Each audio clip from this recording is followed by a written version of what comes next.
ভারতের পর এবার আলোচনার টেবিলে যুক্তরাজ্যের সাধারণ নির্বাচন।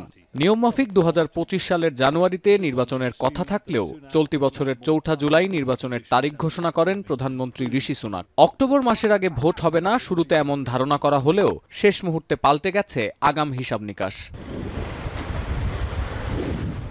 ৬৫০টি নির্বাচনী কেন্দ্র বা এলাকায় বিভক্ত Britain.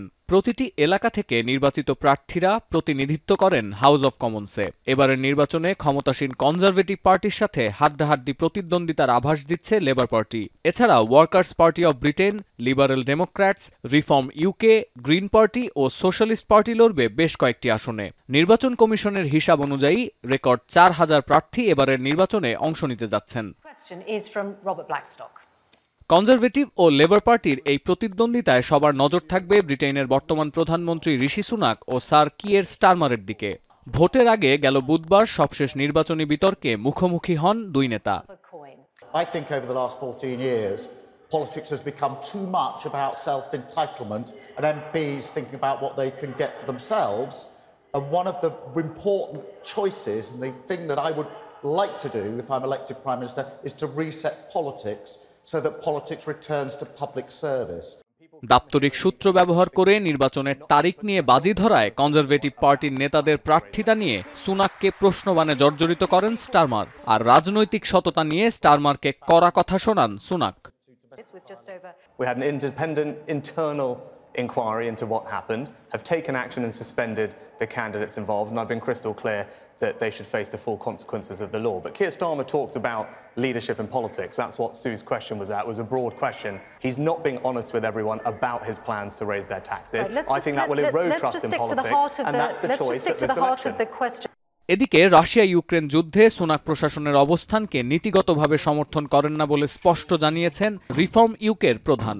And I quote, "There will be a war in Ukraine." Why did I say that? It was obvious to me that the ever eastward expansion of NATO and the European Union was giving this man a reason to his Russian people to say they're coming for us again and to go to war. এবারের সাধারণ নির্বাচনে অর্থনৈতিক স্থবিরতা, আবাসন সংকট, জীবনযাত্রার ব্যয় বৃদ্ধি, অভিবাসন সংকট ও বৈদেশিক নীতির বিষয়গুলো আলোচনার শীর্ষে। রয়টার্সের প্রতিবেদন বলছে, দেশটির অন্তত ৪৩% মানুষ অভিবাসনের নেতিবাচক প্রভাব নিয়ে মন্তব্য করেন। গাজায় অবিলম্বে যুদ্ধবিরতি চান অন্তত ৭০% ভোটার। আলোচনায় রুয়ান্ডা নীতিও। আশ্রয় প্রত্যাশীদের রুয়ান্ডা পাঠাতে সুনাকের দেয়া প্রতিশ্রুতি ও পরিকল্পনা কোনোভাবেই মানতে নারাজ লেবার পার্টির নেতারা। সাম্প্রতিক জনমত জরিপে কনজারভেটিভ পার্টির প্রধান ঋষি সুনাক প্রতিদ্বন্দ্বী লেবার পার্টির প্রধানের থেকে বেশ খানিকটা পিছিয়ে। ৪০%-এরও ওপরে জনসমর্থন লেবার পার্টির। ডানপন্থী দল রিফর্ম ইউকে রয়েছে তৃতীয় অবস্থানে। নির্বাচনী প্রচারে নামার দ্বিতীয় সপ্তাহে ৪.৩ মিলিয়ন ইউরো তহবিল সংগ্রহ করে লেবার পার্টি। কনজারভেটিভদের সংগ্রহ সেখানে ৩ লাখ ইউরোর চেয়েও কিছুটা কম। বিশ্লেষকরা বলছেন, শুরুতে ঋষি সুনাককে যতটা দুর্বল মনে হচ্ছিল, ধীরে ধীরে প্রতিপক্ষকে সরাসরি আক্রমণ করার মাধ্যমে সুনাক বেশ কিছুটা আলোচনায় ফিরেছেন। They were trying to go on the offensive, and Sunak had a lot of punch to his argument, his words. But as you saw there from some of Sunak's riposte, he fended them off pretty well. সম্ভাবনা আর হিসাব নিকাশে পিছিয়ে থাকলেও ব্রিটেনের সবচেয়ে কম বয়সী প্রধানমন্ত্রী ঋষি Sunak ও তার দল শেষ পর্যন্ত কতটা প্রতিরোধ গড়তে যাচ্ছেন, এখন সেদিকেই নজর থাকবে বিশ্বের।